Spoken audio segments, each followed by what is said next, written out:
Hey guys, welcome back to our channel Live Ride Travel. তো আমরা আবার আজকে একটা নতুন রাইডে বেরিয়ে পড়েছি আর ভিডিও টাইটেল দেখে তো তোমরা এতক্ষণে বুঝেই গেছো যে আমাদের আজকের রাইড ডেস্টিনেশনটা কি। হ্যাঁ, আবারও আমরা কলকাতা টু কন্যাকুমারী রাইডে বেরিয়েছি।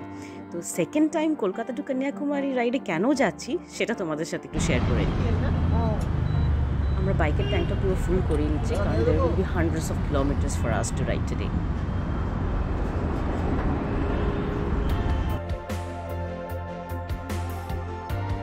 তো আমরা যাচ্ছি India's biggest biking event Bob MC attend করতে, যেটা হচ্ছে কেপ কোমোরিন মানে কন্যাকুমারীতে।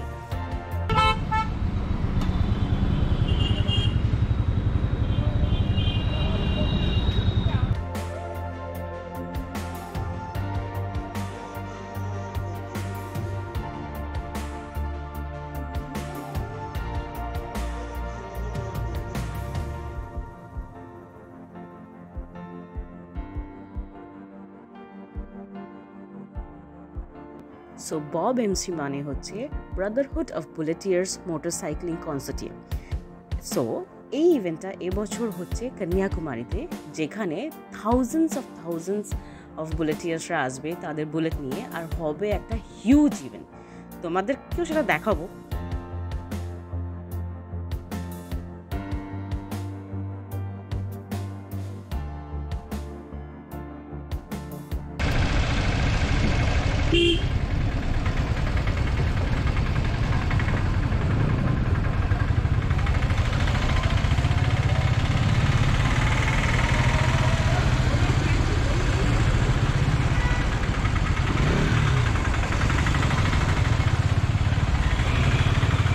তোমাদেরকে তো ডেফিনেটলি আমাদের সাথে ইভেন্টে নিয়ে যাব, কিন্তু তার আগে বলে রাখি ইভেন্টটা হচ্ছে 27th জানুয়ারি স্যাটারডে, আর আজকে হচ্ছে 24th জানুয়ারি ওয়েডনেসডে। সো বুঝতেই পারছো আমাদের কাছে হাতে আছে মাত্র 3 দিন। নাও 3 দিন বলাটাও কিন্তু ভুল। কেন? কারণ এখন বাজে সকাল 11টা, মানে 24th জানুয়ারি সকাল 11টার সময় আমরা নাকি রাইডে বেরোচ্ছি। ভাবা যায়, রাইডে আইডিয়ালি সবাই ভোরবেলা বেরোয়, আমরা বেরোচ্ছি 11টা। কেন বেরোচ্ছি সেটাও তোমাদেরকে একটু জানাই। সো বেসিক্যালি আমার এই রাইডে যাওয়ার কথা ছিল না, রের একার এই রাইডে যাওয়ার কথা ছিল। ও আমাকে কাল রাত 11টার সময় বলেছে জয়েন করতে, আর আমি 12 ঘন্টার মধ্যে প্যাক করে ওকে জয়েন করেছি। সো তার জন্য আমাদের একটু লেট হয়ে গেল, একটু নয় বেশটাই লেট হয়ে গেল। তো আমাদের আজকের প্ল্যান হচ্ছে ম্যাক্স টু ম্যাক্স এগোনো। জানি না কতটা এগোতে পারবো, তো তোমাদেরকে আমাদের সাথে থাকতে হবে দেখার জন্য যে আমরা কতটা এগোতে পারছি। তো চলো ঝটপট করে আমরা এগোই, আর তোমরা আমাদের সাথে থাকো।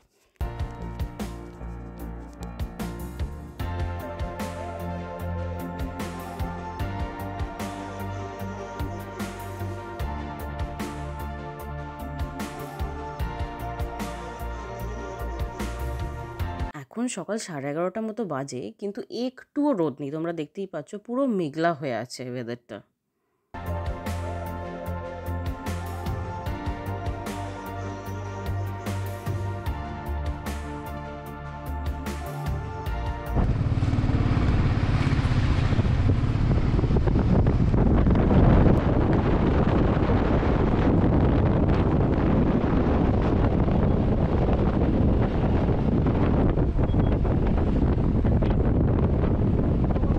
আমরা দেবরা ক্রস করে একটু দাঁড়িয়েছি, কারণ দেখতেই পাচ্ছ বৃষ্টি পড়ছে। এবার শীতকাল আর বৃষ্টি মানে বুঝতেই পারছো কি অবস্থা। দেখো রেনকোটটা পরে নিচ্ছে, বিকজ ও রাইড করছে, পুরো ভিজে যাচ্ছে। না হলে রাস্তা দেখো পুরো ভিজে, ফাঁকা রাস্তা, কনকনে ঠান্ডা, আর তার মধ্যে বৃষ্টি, মানে ভিজলে তো পুরো যাতা অবস্থা হবে। তাই ও রেনকোটটা পরেছে, রেনকোটটা পরেই আমরা বেরোবো।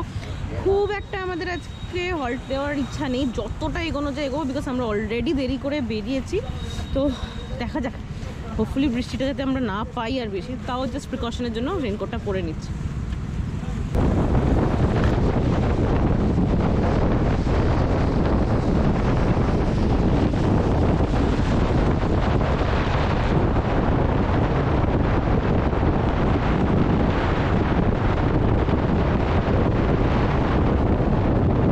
জন্য আমরা আবার দাঁড়ালাম, কারণ রে তখন শুধু ওপরের রেন কাভারটা পরেছিল, নিচেরটা পরেনি। কিন্তু বিশ্বাস করবে না, বেশ ভালো জোরে বৃষ্টি পড়ছে, তখন ঝিরঝির করে বৃষ্টি পড়ছিল। আমাদেরকে আবার দাঁড়াতে হলো। পরে ও রেন প্যান্টটা পরছে, আমি জাস্ট ওপরে কভারটা করলাম, নাহলে একদম ভিজে যাবো। আর বুঝতেই পারছো শীতকাল, জানুয়ারি মাস, আর এবছর তো প্রচুর ঠান্ডা পড়েছে, তো যা তা অবস্থা হচ্ছে। যদি না পড়ে তুমি পেছনটা দেখো পুরো ভিজে, গাড়িগুলো যাচ্ছে আওয়াজ তো পাচ্ছি, পুরো ভিজে গেছে। হঠাৎ করে মানে শীতকালে এরকম বৃষ্টি যে আমরা রাস্তায় পাবো আমরা কিন্তু এক্সপেক্ট করিনি। তো সামনে যে কি হবে সেটা বুঝতে পারছি না, চলো দেখা যাক।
প্রচন্ড পরিমাণে বৃষ্টি হচ্ছে, কি বলবো, একবার দেখো বাইরেটা, পুরো ভিজে গেছি আমরা। আর আমার অবস্থাটা দেখো একবার, টপ টু বটম দেখো, পুরো একদম ভিজে গেছি, পুরো যাতা অবস্থা, যা বৃষ্টি হচ্ছে। মানে আমরা জাস্ট বালাসোর টোলে দাঁড়িয়ে আছি, এখন অবধি বালাসোর সিটি ঢুকতে প্রায় আরও 50 কিলোমিটার্স, তারপর ভুবনেশ্বর আরও 200 কিলোমিটার্স। জানি না কীভাবে এগোবো, বাট এগোতে আমাদের হবেই। বৃষ্টিটা প্রচণ্ড খারাপ হচ্ছে, মানে খুবই বাজেভাবে বৃষ্টি হচ্ছে, ঠান্ডার মধ্যে বৃষ্টিটা দেখতেই পেলে আমি পুরো ভিজে চুপচুপে হয়ে গেছি। বিকজ আমি শীতকাল এক্সপেক্টই করিনি বৃষ্টি হবে, তো রেন কভারটা তো আমি মানে রেন প্যান্টটা নিয়েই আসিনি, তো ফুল ভিজে গেছি। তো গাড়ির অবস্থা দেখো, পুরো ব্যাগপত্র সব কিছু ভিজে গেছে।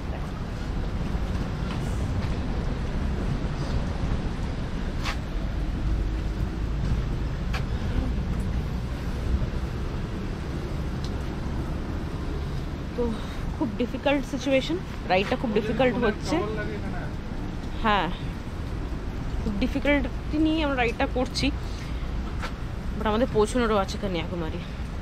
তো আমরাও, বৃষ্টিও যেমন এক্সট্রিম হচ্ছে, আমরাও সেরকম এক্সট্রিমভাবে ট্রাই করছি, দেখা যাক কতটা কি করা যায়। আপাতত এইটুকুই বলতে পারি, আর কি বলবো বুঝতে পারছি না। বাইরেটা পুরো অন্ধকার, এখন প্রায় 3টে মতো বাজে, দুপুর, কেউ বলবে।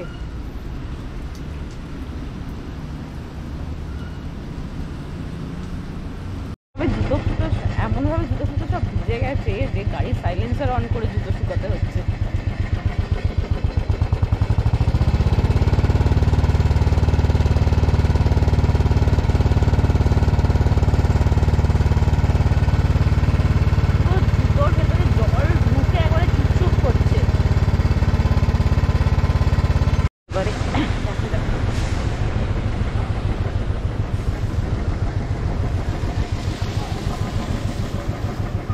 Manja.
বৃষ্টিটা সমানে হয়েই যাচ্ছে। আর শুধু তাই নয়, প্রচণ্ড জোরে জোরে বৃষ্টি হচ্ছে, মাঝে মাঝে একটু কমছে, বাট আমরা তো সেই বারবার ভিজছি শুকোচ্ছে এই করে করে আমরা বারবার দাঁড়াচ্ছি, স্টার্ট করছি, দাঁড়াচ্ছি, স্টার্ট করছি, এই করে করে এগোচ্ছি।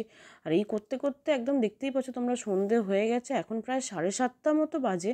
তো আমরা আজকে টার্গেট করছি যত কমই হোক অ্যাটলিস্ট যাতে ভুবনেশ্বর পৌঁছানো যায়, না হলে আমাদের জন্য এর পরের কিলোমিটারসগুলো অনেকটা বেশি হয়ে যাবে। সো দেখা যাক এরকম ভিজে ভিজে আমরা কতটা যেতে পারি, বাট ইয়েস অ্যাটলিস্ট ভুবনেশ্বর অবধি গেলে আমাদের সিরিয়াসলি অনেকটা হেল্প হবে।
গেছি ভুবনেশ্বর, আমাদের ভুবনেশ্বর ঢুকতে প্রায় 9:30 9:45 বেজে গেছে। অ্যাকচুয়ালি আজকে আমাদের বেরোতে অনেকটা লেট হয়ে গেছিলো, কারণ কালকে অফিস করে রাত্রিবেলা ফিরে আজকে বেরোতে প্রায় সকাল 11:30 12টা বেজেছিলো। তারপর তো রাস্তায় জ্যাম, প্রচণ্ড বৃষ্টি, তাই তোমাদেরকে দেখাতেও পারিনি সেরকম করে। মানে বালাসোরের ওখান থেকে প্রায় টানা 4 ঘন্টা বৃষ্টি, পুরো ভিজেছি দুজনে মিলে। তারপর কিছুক্ষণ থামছে, কিছুক্ষণ বৃষ্টি হচ্ছে, মানে এত ভিজেছি। আর মানে বৃষ্টিটা দেখে মনে হচ্ছে না যে এটা শীতকালের বৃষ্টি, মানে পুরো বর্ষাকালের মতো বৃষ্টি হচ্ছে, কিন্তু জানুয়ারি মাসে কনকনে ঠান্ডায় বৃষ্টিতে ভেজা, মানে তোমরা বুঝতেই পারছো যে কী অবস্থা হয়েছে। তো যাই হোক, আমরা মোটামুটি 15-10 নাগাদ ভুবনেশ্বরে ঢুকে হোটেল রুম নিয়ে নিয়েছি, বিকজ তাছাড়া কোনো অপশন ছিল না। যে পরিমাণে ভিজেছিলাম তাড়াতাড়ি চেঞ্জ করা খুব ইম্পর্টেন্ট ছিল। তো সেটা করে আমরা ডিনার ফিনার করে তোমাদের সাথে একটু কথা বলতে এলাম। তো হোপফুলি আজকে এটা তোমাদের ভালো লেগেছে। তো আজকে তো আমরা খুব একটা বেশি এগোতে পারিনি, বিকজ যেহেতু লেটে বেরিয়েছি, বৃষ্টি হয়েছে, অনলি ভুবনেশ্বর মানে অ্যারাউন্ড 450 কিলোমিটার্স মতো করেছি। কালকের প্ল্যান আছে একটু বেশি কভার করার। এবার কতটা কভার করতে পারি সেটা দেখার জন্য তোমাদেরকে আমাদের সাথে থাকতে হবে এবং আমাদের নেক্সট ভিডিওটা দেখতে হবে। সো এরকমভাবেই আমাদের সাথে থাকো, আমাদের ভিডিও দেখতে থাকো, আর অবভিয়াসলি কমেন্টস করে কিন্তু আমাদের জানিও আমাদের ভিডিও তোমাদের কেমন লাগছে, because this is going to be our second time Kolkata to Kanyakumari. So চলো আজকের জন্য এতটাই। Take care, be safe, bye by.